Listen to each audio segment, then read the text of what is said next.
வளிமண்டல கீழடுக்கு சுழற்சி காரணமாக கடந்த 17, 18ஆம் தேதிகளில் தூத்துக்குடி உள்ளிட்ட 4 தென் மாவட்டங்களில் இடைவிடாது கனமழை கொட்டித் தீர்த்தது.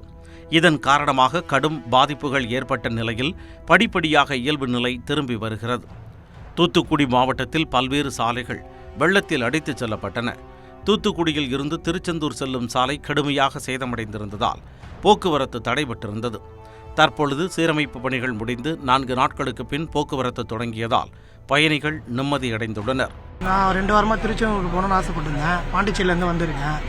போக முடியல, மழை தண்ணி அதிகமாக இருக்குது சொல்லியிருந்தாங்க. வந்து மறுபடியும் ரிட்டர்ன் போயிட்டேன் பாண்டிக்கு. இன்றைக்கும் போக முடியுமா நான் நினச்சின்னு தான் வந்தேன். ஏதோ பஸ்ஸு போதுன்றனால கிளம்பி நான் வந்தேன். அவ்வளோ வந்தேன். இதேபோன்று ஆத்தூர் தரைப்பாலத்தில் தண்ணீர் வடிய தொடங்கியதை அடுத்து 4 நாட்களுக்கு பிறகு வாகன போக்குவரத்து தொடங்கியுள்ளது. வரலாறு காணாத கனமழையால் பாதிக்கப்பட்ட காயல்பட்டினத்தில் பெரும்பாலான இடங்களில் தண்ணீர் வடிந்து இயல்பு நிலை திரும்பியுள்ளது. தொற்றுநோய் பரவலை தடுக்க மருத்துவ முகாம்கள் நடத்த வேண்டும் என்று அப்பகுதி மக்கள் கோரிக்கை விடுத்துள்ளனர். தொற்று நோய்கள், வியாதிகள் போன்ற அதிக மோசமான நோய்கள் வரவாமல் இருக்க வேண்டும். அதற்கு அவங்க சுகாதாரத்தை பேணுவதற்கான ஆயத்த பணிகளை செய்ய வேண்டும். விளாத்திகுளம் அருகே தொப்பம்பட்டி, அச்சங்குளம், கல்குமி உள்ளிட்ட 10ற்கு மேற்பட்ட கிராமங்களில் 3000 ஏக்கரில் பயிரிடப்பட்டிருந்த உளுந்து பயிர்கள் நீரில் மூழ்கி சேதமடைந்துள்ளன. இதனால் அரசு உரிய நிவாரணம் வழங்க வேண்டும் என்று விவசாயிகள் கோரிக்கை விடுத்துள்ளனர்.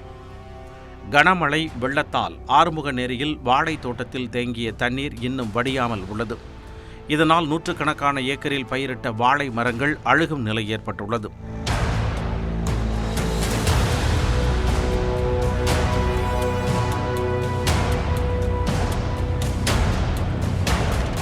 தாமிரபரணி ஆற்றில் ஏற்பட்ட வெள்ளப்பெருக்கு காரணமாக ஏரல் பகுதியில் சேதமடைந்த பாலத்தை அமைச்சர் ஏவா வேலு ஆய்வு செய்தார். பின்னர் ஸ்ரீவைகுண்டம், ஆழ்வார் திருநகரி ஒன்றியங்களில் 24,000 குடும்பங்களுக்கு நிவாரணப் பொருட்களை வழங்கினார். இதேபோன்று திருச்செந்தூர் பெஞ்சமின் காலனியில் மழை வெள்ளத்தால் பாதிக்கப்பட்ட மக்களுக்கு அமைச்சர்கள் KN நேரு, அனிதா ராதாகிருஷ்ணன், நாடாளுமன்ற உறுப்பினர் கனிமொழி ஆகியோர் நிவாரண உதவிகளை வழங்கினர். அப்போது செய்தியாளர்களிடம் பேசிய கனிமொழி, தமிழ்நாட்டிற்கு வெள்ள நிவாரண நிதியை மத்திய அரசு முழுமையாக வழங்கவில்லை என்று குற்றம் சாட்டினார்.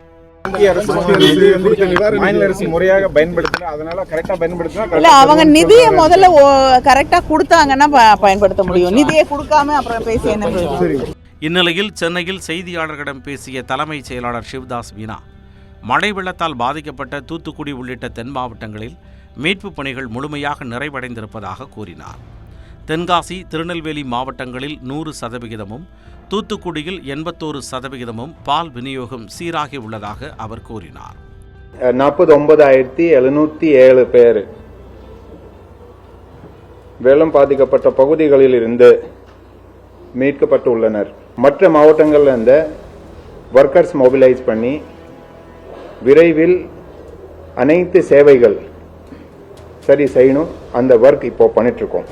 மழை வெள்ளத்தால் பாதிக்கப்பட்ட பகுதிகளில் சீரமைப்பு பணிகள் நடைபெற்று வரும் நிலையில் ஏரல் வட்டாட்சியர் கைலாஷ் குமாரசாமியை பணியிட மாற்றம் செய்து தூத்துக்குடி மாவட்ட ஆட்சியர் லட்சுமிபதி உத்தரவிட்டுள்ளார்.